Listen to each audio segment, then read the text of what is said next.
Now back to the gyro for a video or two before I finish up on the my theory on the Voynich manuscript, which I think I've partially solved. Maybe not, but I've found some patterns. This is the front forks of the gyro right over here.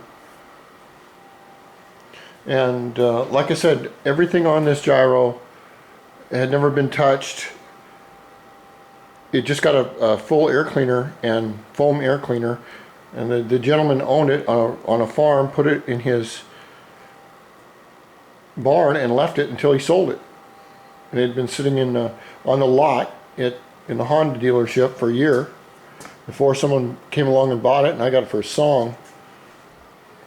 So I'm rebuilding the front forks, and they have, what you want to do is clean everything up and check it. On most major forks on motorcycles, what they have is an oil air compression system and a spring. This is all springs. We have a main spring and a secondary. The spring goes right up here, and then we have a bullet that goes in here. Or I'm sorry, the bullet goes right here.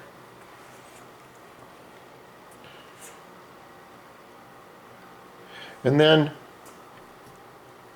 everything on this is pretty well in good shape. I've noticed on the forks, if you want to buy the forks, you have to buy the boots, spacers, everything in a unit, and they don't sell the unit, so it doesn't do me much good. Now this is one reason to keep your old parts. This wheel here is an old front wheel from my original moped, and it was that color. But the thing about it is, it's still got its bearings, still has the seals. We have the back bearings here. Remember, this is the front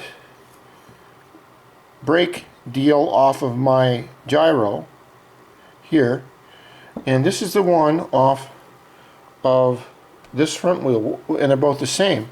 The nice thing about it is, if you look in here, I don't know if you can see it, but it's got that rounded seal that I need so badly right there. So I can take it out of this one.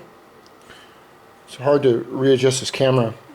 It's a brand new little tiny camera. It's a little tiny bitch. So that's where I'm at on that so far. This is my only camera prop. I'm waiting for my How to Build Killer Rigs from that great director Dan Slockovich down in LA. Hey, we'll do lunch, babe. Yeah, I just want to say that, because I've never been to California. And then I will put the wheel back together. And if this wheel is bent, like I think it might be, the front wheel, if it's bent, hopefully it won't be, but I can take the silver wheel and use it and paint it a gold color, and I'll repaint these, which I really don't want to do because they are dirty, but they're in absolutely perfect shape. Look at me, look at these labels here. Look at these labels. It's just like it came out of a, it was just like that 1965 Corvette in that old lady's barn. Just been sitting there. Now on the gas, I've taken the gas out of the tank right here. You can see it's got the neat little, all the labels, fuel labels here, unleaded fuel, along with the color and what it is, and it's all virgin. No one's ever touched it. Back up in here is the battery, plus I found the owner's manual, all in perfect shape. So if you're storing your bike for a winter, one good thing to do is either empty all the gas out of the tank, or either leave it clear full. Now remember, gasoline has a shelf life of 30 days before it goes stale. Figure gasoline like a can of beer left out in the summer, open. After a day or two, you don't want to drink it. See, if you think about it very carefully, gas does not last that long in this society. It's gone long before 30 days.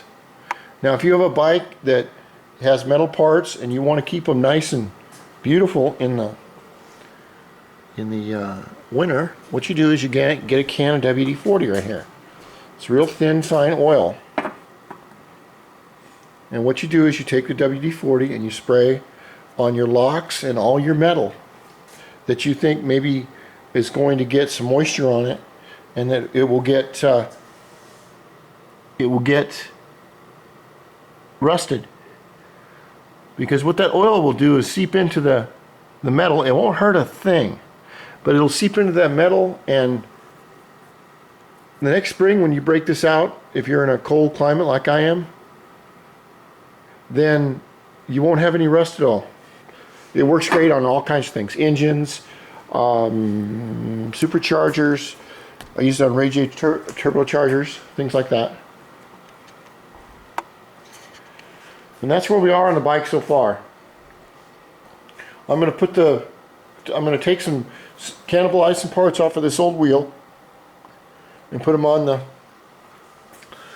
the stock wheel for the gyro. And if this wheel turns out to be bent, which I don't see any bent marks on it. I mean, I don't see any obvious damage.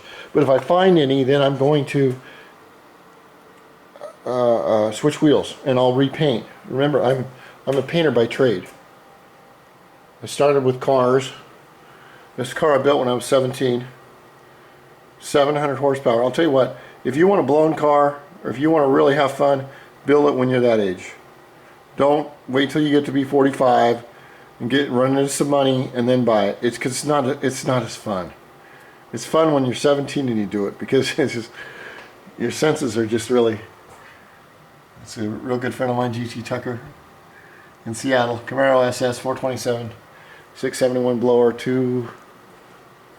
600 Holly, center squirters, 3-inch Traeger drive, and 10% overdriven. Okay, that's where we are today.